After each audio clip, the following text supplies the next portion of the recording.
চিত্র কীভাবে তৈরি হবে না হবে এটা কিন্তু শিল্পীদের কাজ না। এটা আমি কিন্তু বারবার বলি অনেকে বুঝি না। এটা আমাদের শিল্পী যে ইমু ভাই কিন্তু সিঙ্গেল নেয় নাই আমরা এদের সিঙ্গেল সবটাই বেশি পাক পাই হ্যাঁ এরপর একটা আমাদের সংশ্লিষ্ট যেগুলো সংস্থা সেই সংস্থাগুলোকে আমরা সহযোগ কেউ যদি ছবি বানায় আমার আর্টিস্ট যদি লাগে তাহলে আর্টিস্ট যদি অবস্থা খারাপ ছবি অবস্থা খারাপ কমার্শিয়াল ছবি শিল্পী যদি বানাতে চায় বা আর্ট ধরনের ছবি বানাতে চায় আমার শিল্পীকে নিতে চাই তাহলে হয়তো বা বিশেষ করে আমার বলতে পারছেন টাকা দিন কমাও এই ধরনের দুজনে ধরতে হবে আরেকজন সহযোগিতা যদি এটা এখন তো পারিশ্রমিক এখন ব্যক্তিগত ব্যাপার তো সেটাই নিচ্ছি চেষ্টা করি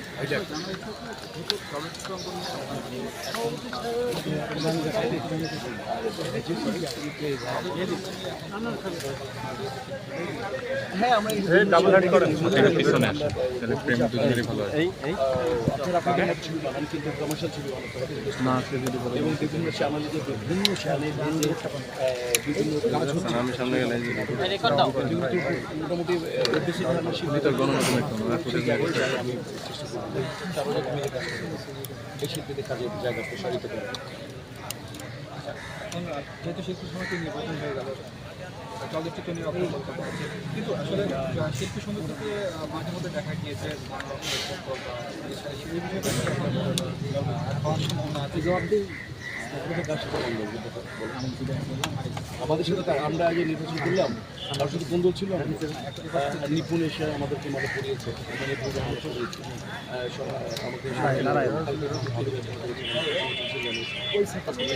লাইভ চলে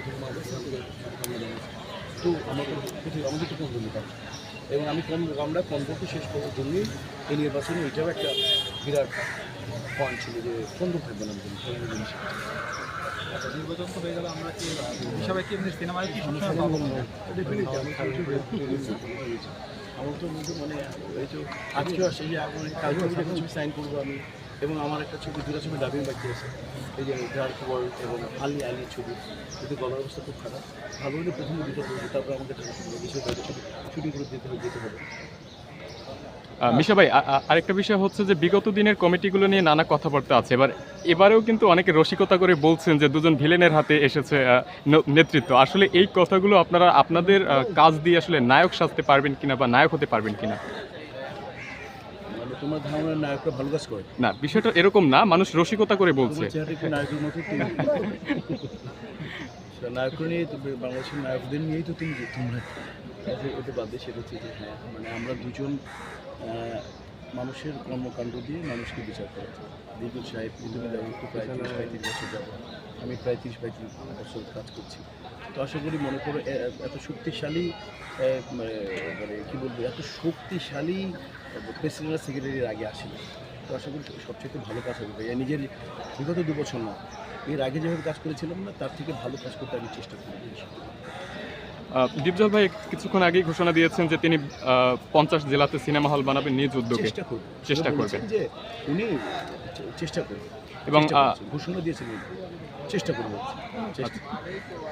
এরকম আর কোনো ইয়া আছে কিনা আপনাদের পক্ষ থেকে? না আমাদের পক্ষ থেকে বললাম না যে আমাদের যেগুলো সরকারি যেগুলো করে সব অনুদান উনি যাদেরকে যেভাবে দিয়ে দেয় এটা করুন এটা করুন করুন বাবা করুন বাবা অনুদান যেমন অনুদানের ছবি যে একটা পুরস্কার পাওয়া ছাড়া তার কোনো কাজ দেখি এতে সাধারণ মানুষের কোনো উপকার হয় না। একটা সিনেমা হল খুলে না অনুদানের ছবি কখন রিলিজ হচ্ছে কোথায় রিলিজ হচ্ছে আপনারা বলতেও পারবেন না আপনারই বলেন যে হল থেকে নামিয়ে দিয়েছে বা এগুলো তো আমরা অনুদানের ছবির ব্যাপারে আমরা বলবো যে কমার্শিয়াল ছবিকে এভরিথিং ঘরানার ছবিকে যাতে বেশি দেওয়া এটা আমরা আমাদের প্রস্তাব স্থির হয়েছে আমার মন্ত্রণালয়ে বসে বলবো যে সাধারণ মানুষের বিনোদনের জন্য তো আমরা কিছু বলবো সাধারণ মানুষের বিনোদনের জন্য কী দরকার ছবি এক অপরিহার্য আমরা চেষ্টা করবো যাতে বাণিজ্যিক ছবিকে অনুদান বেশি দেওয়া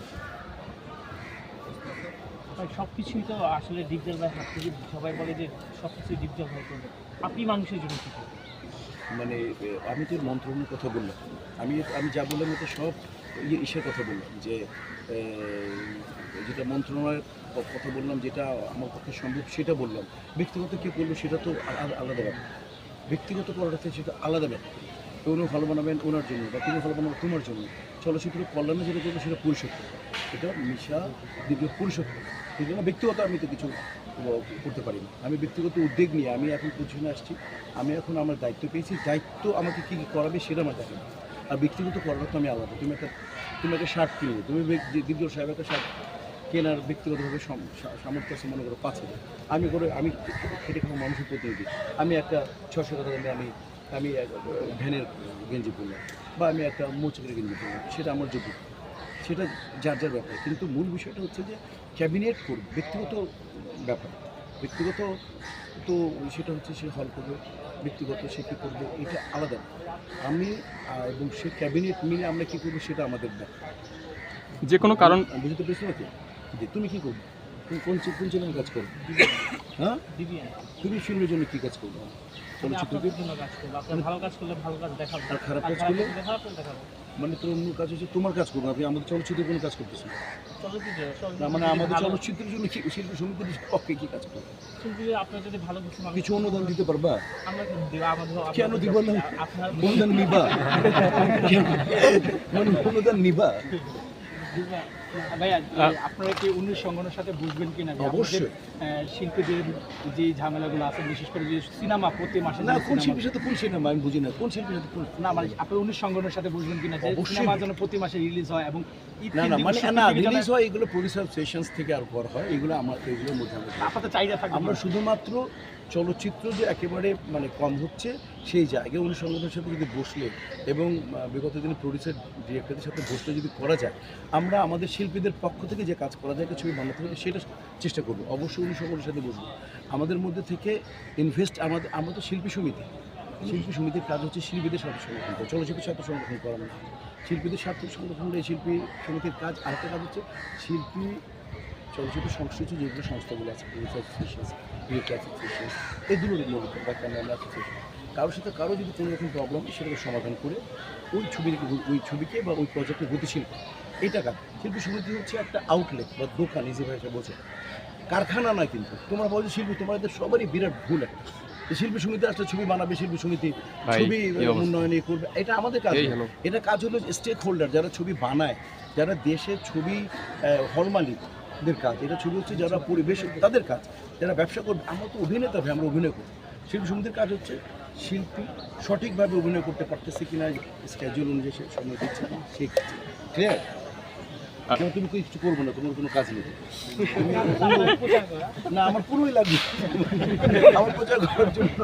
তুমি তোমার প্রচার করবা যে মিশা ভাইয়ের কাছে প্রচারটা নেই, আমি না মিশা ভাইয়ের কাছে যাই, তুমি তোমার কাজ করবো, আমার কাজ করবো। আমি চাই তুমি আমার শিল্পী সঙ্গে কিছু কাজ করো। যেমন আমি বিভিন্ন যে চ্যানেলগুলো আছে তারা অনেক ছবি বানায়, আমি তাদেরকে রিকোয়েস্ট করবো যে আপনাদের মতো ছবি বানান, সেখান থেকে 2টা কমার্শিয়াল ছবি বুঝতে পেরেছি। সেটাই 2টা কমার্শিয়াল ছবি বানালে তখন আমরা বেসিক বলতে পারবো যে শিল্পী সমিতির শিল্পীরা তুলনামূলক পরিশ্রম কিছু কনসিডার করার চেষ্টা করি। এফডিসি থেকে যে ভাড়া হবে সেটা আমি শিল্পী সমিতি যদি বলে যে না একটু ভাড়াটা একটু কমান, তাহলে যদি 20% যদি মনে করে 10 লাখ 20 লাখ একটা ছবি, কিন্তু এখান থেকে আমাদের 25% 5 লাখ টাকা একটা সেভ। আসলে ছবির জন্যই আমরা এগুলো করতে পারি, কিন্তু আসলে আমরা তো স্টেক হোল্ডার না। শিল্পী সমিতি কিন্তু স্টাডি রুম, এটা কিন্তু শিল্পী সমিতির আমাদের কিন্তু স্টাডি রুম নেই, স্টাডি রুম হিসেবে আমরা কিন্তু স্টাডি করি, আর কিছু নেই। কিন্তু সবাই মনে করে যে শিল্পীরা আসলে আমরা নেতাটা আসবো বা আমরা তো চেঞ্জ করে দেবো না। আমরা আসলে শিল্পীদের কী কী অবস্থায় আছে, কেউ একটু অসচ্ছল তাকে দেখা বা তার মানে প্রবলেম করলে তার প্রবলেম সলভ করা, এইগুলো। মিশা ভাই, আরেকটা বিষয় হচ্ছে যে নির্বাচনের কয়েকদিন পূর্বে বা কিছুদিন পূর্বে জায়েদ খানের সদস্যপদ বাতিল করা হয়েছিল, তো নতুন কমিটি তার এই বিষয়টা খতিয়ে দেখবে কিনা বা তার পদটা ফিরিয়ে দেওয়ার কোনো সম্ভাবনা আছে? বাতিল করা হয়েছে ব্যাপার না, আমরা কার্যকরী পুরুষের সিদ্ধান্ত চূড়ান্ত। কার্যকরী যে আমাদেরকে অ্যাপ্লাই করবে, কারো মেম্বারশিপ নিয়ে যদি অ্যাপ্লাই করে, তাহলে কার্যকরী পুরুষের সিদ্ধান্ত নেবে, সেই সিদ্ধান্তে যে সিদ্ধান্তটা হবে সেটা মেনে নিতে হবে। সেখানে যদি শাহরুখ খানও চলে আসে, তাহলে শাহরুখ খান ধরি শাহরুখ খান বা অমিতাভ বচ্চন কেন যে আমার এই ক্রাইটেরিয়া আমি বাদ করেছি, কেন বাদ করছি দেখেন আমি বাদ করার মতন, সেখানে কার্যকরী পরিষদের সিদ্ধান্ত হবে সেটা চলে। কারণ আমাদের একটা অনুচ্ছেদে লেখা আছে তার কার্যকরী পরিষদের সিদ্ধান্ত চূড়ান্ত এবং সেটা এজিএম পাস করে নিতে। ক্লিয়ার? ওকে।